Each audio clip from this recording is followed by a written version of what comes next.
Hello Wargamers, I'm Invasive Ramnus, and I wanted to give you an update about how my Tau army is coming along in 6th edition with the new codex. I've actually got a couple of requests for overview of my current army list, and so I figured I'd share with you my current 1850 list. Now, I have variants of this, of course, for 1700 and 2000 and 2500 that I'm working on as well, but 1850 is what I play most commonly now, and so I figured this is what I'd share with you. And it's still, a work in progress. Some of these models that are in this list, like the Riptide that you can see here, I currently don't have. I pre-ordered it and I'm still waiting for it. And frankly, it's frustrating, but there's not a lot that I can do about it except for be patient. So still waiting on the Riptide. So this is my list that I'm going to be using. The list that I have been using is a slight variation on this with sniper drone teams and stuff like that, simply because I have the models where I don't have all the models in this current list. But this is what I'm working off of right now. And yeah, so to start off, the HQ choices, of course. In my commander review and in my ethereal review, I kind of talked about having a dynamic between these two, where the commander is like the sword and the ethereal is like the shield, so there's an offensive and defensive component. And so I have both those in my list.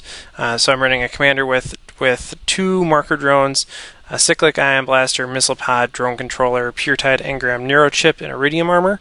The idea here is that the commander can either act independently, or he can join a unit of broadsides, crisis suits, even a unit of Kroot, and give them the advantage of the pure-tide engram neurochip. So the pen. The pen is mightier than the sword, which is slightly ironic considering I just described the commander as the sword. But yeah, so that's the commander that I'm running, and then of course I'm running ethereal as well, and he'll be in with a unit of fire warriors providing support through invocation of elements. And something that I wanted to share with you guys that I came up with was just this little helper card here, and so it has invocation elements and then the 4 different options you have for that, and then the pure-tide engram neurochip and the 5 different options you have for that.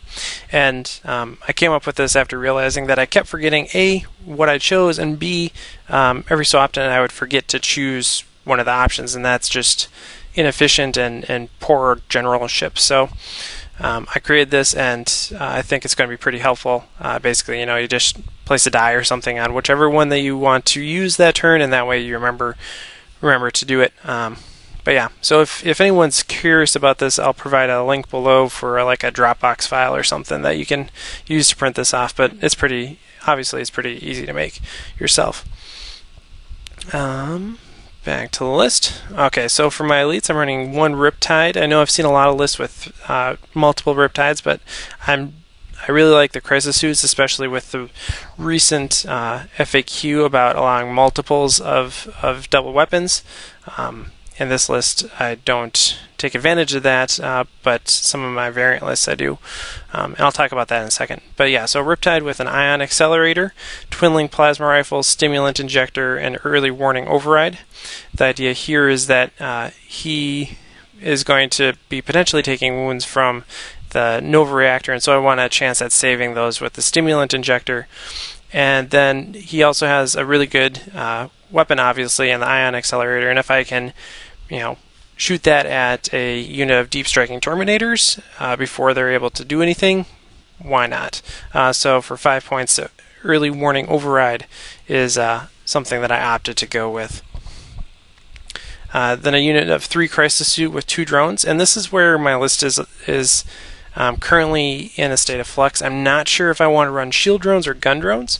In my drone video, I talked about how drones are best used if they're shield drones for crisis suits. But really, with the way that the drones work now, where they no longer take on the save of their owner, I'm kind of on the fence. Really, the contention here is, if you're going to be shot at with low AP weapons, then a shield drone is clearly better because it has an invulnerable save. But if that's not happening and they're just dying to torrent of fire, then a gun drone is better because it has the same save plus guns. So yeah, so I'm not sure. That's something that I'm going to have to play through and see how it goes. But these guys have my trusty standby with plasma rifle and missile pods. I did twin link those missile pods because for 5 points it's better to be a little bit more marker light independent. And then I have another 3-man squad with drones, plasma rifle, and fusion blaster. The fusion blaster is a recent add-on to this list simply because with the changes to broadside railguns and the restrictions of vehicles, I decided that I needed something more reliable than a heavy rail rifle for taking out heavy armored vehicles like Land Raiders. AV-14 is something that it's more difficult to do with a heavy rail rifle, and so having a fusion blaster or 2 in there, and you have highly mobile crisis suits, yeah, I can deal with that. And if I roll the Warlord trait that allows me to jump 3d6, then I can put my commander in with these guys, give them Tank Hunter, and they can be very successful. I'm expecting. So that's the logic with these guys. As far as troops go, I have 3 units of 9 Fire Warriors. Now, you could opt to go with 8, but at 8, you're taking a morale check after 2 losses, 2 wounds, or 2 dead Fire Warriors. But at 9, you're taking it at 3, so that that's a threshold there. So opt for 9, and you don't really improve on that by going up higher than 9, but you certainly can. And then I take a Devilfish, and the Devilfish is something that will probably go away once the new Elder Codex comes out in June. The reason for that is I'm taking the Devilfish in order to provide some mobility in my army, allowing me to move some Fire Warriors to advanced objective and get some shots off there, claim that objective, defend it. Now, when the Elder Codex comes out, I'm expecting that I'll probably be allying in a Farseer and a unit of Elder jet bikes.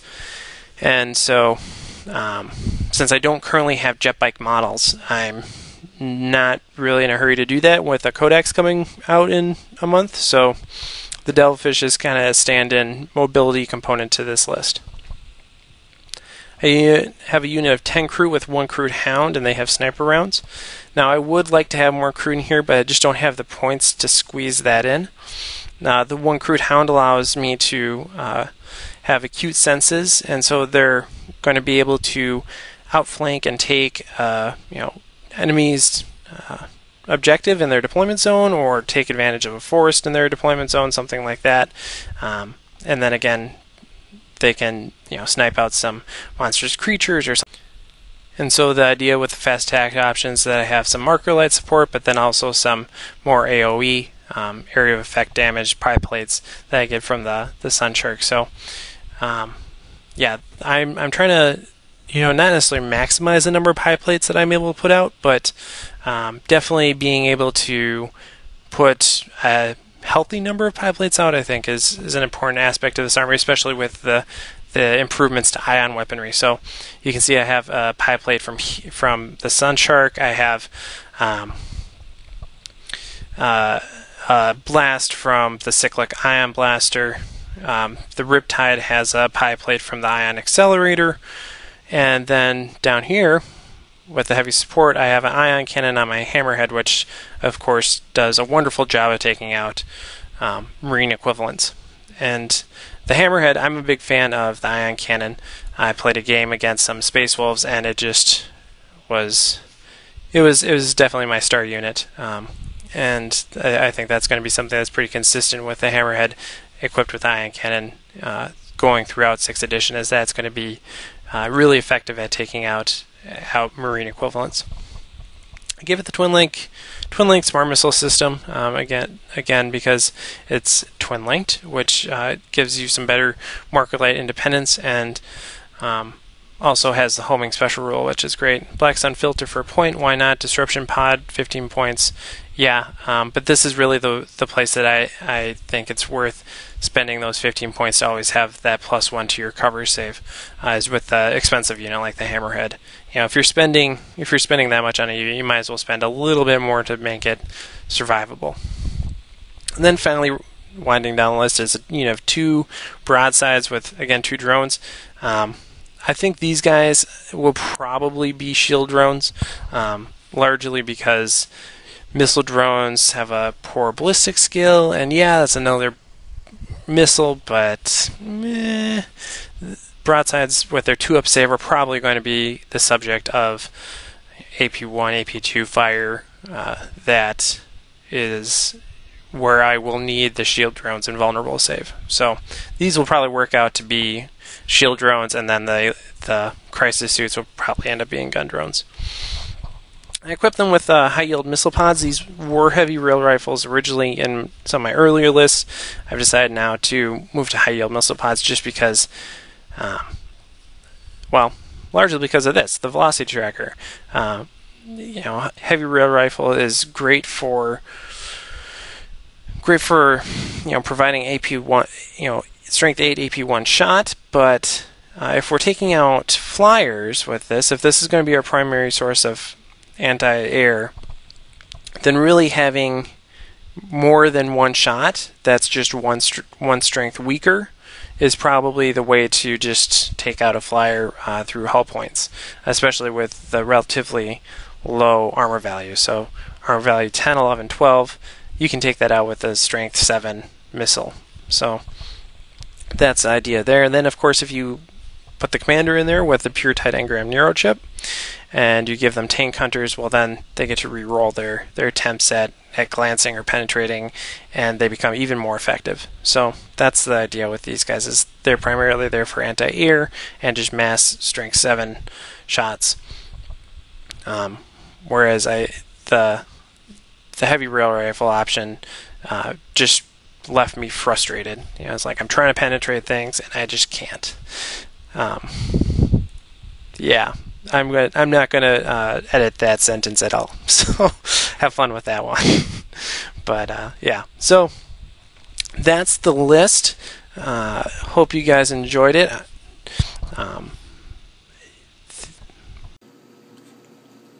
Alright, so I also wanted to share how this is going to influence my actual models, because obviously there's going to be some transitions into a new codex, and trying to figure out how to reflect that in your models is something that a lot of people have to deal with. And so these are all the crisis suits that I own right now. And you can see a lot of them have plasma rifle, missile pod, you know, the old go-to loadout that I'm a big fan of. And for my suits that are going to be twin-link missile pod plasma rifle, that's a pretty easy fix. Basically, I just have to add another missile pod to it. Either, you know, load one on top of here, like add another one just piggybacked on top, or, you know, if there's an open slot, put it up there. Because I don't think it really makes sense to have two like piggybacked right here. But yeah. So, like these guys, if these guys are going to be my 3 twin-link missile pod plasma rifle in my list, they're pretty easy to fix. You know, obviously this guy, with the addition of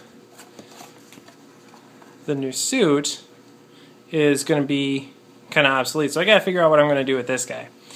Now, maybe thinking, hey, Ramnus, you got the box, where's the model? Well, I got the model, and of course it's fine cast, so it's got some nice miscasts in it. You can kind of, yeah, you can kind of see it right there. Like the whole body is shifted, so you can't, it looks like there was a tear in space, and so the whole model, one half the model is a little bit higher than the rest. So I'm waiting on my replacement model for this guy from GW2. But basically what I'm going to do is I'm going to magnetize that guy using these magnets here. And they're really strong, they're good magnets. I don't remember what size they are exactly, so I have to I'll have to bring them in when I buy more. But I'm going to use the new commander as a trial run for magnetizing all these guys, so I can make them the WYSIWYG for the new loadout. So these guys I'll probably be able to fix pretty easily. These guys I'm probably not going to use at all in the current list. And then these guys are going to be kind of hacked and slashed and remagnetized and everything like that. I'm basically going to take fusion blasters from this guy. This was the very first Crisis suit I ever put together and ever painted, so many years ago. And I'm going to take the fusion blasters from them, put them on two of these guys, and then, okay, this is just getting messy now, so, alright.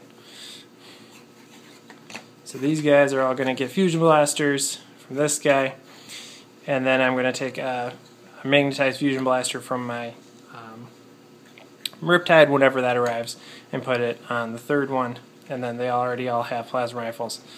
And then these missile pods, oh my goodness, this is just getting, this is a massacre. Alright, missile pods from these guys are going to be magnetized and put on these guys, or yeah, I'm put on these guys. So that's basically what I'm going to do. So I'll probably have videos about magnetizing and assembling and stuff like that coming up as I work on that. But yeah, so fine cast, what can you do? Yeah, so those are my suits, and that's what I'm going to end up doing with them. I'm going to try to magnetize them and get them to be WYSIWYG for tournaments and stuff like that. So, alright, I hope you enjoyed the video. That's my army list. This is my current project, is magnetizing these guys. I'll have more Codex reviews coming up. If you like the video, please like it. In the comments below, let me know what videos you want to see coming up next. You know, there's lots of entries in the Codex, obviously, and you know, let me know which ones you're really aching to see. So, thanks for watching, and I'll bring you more Tau action as it unfolds here at my house. So, bye.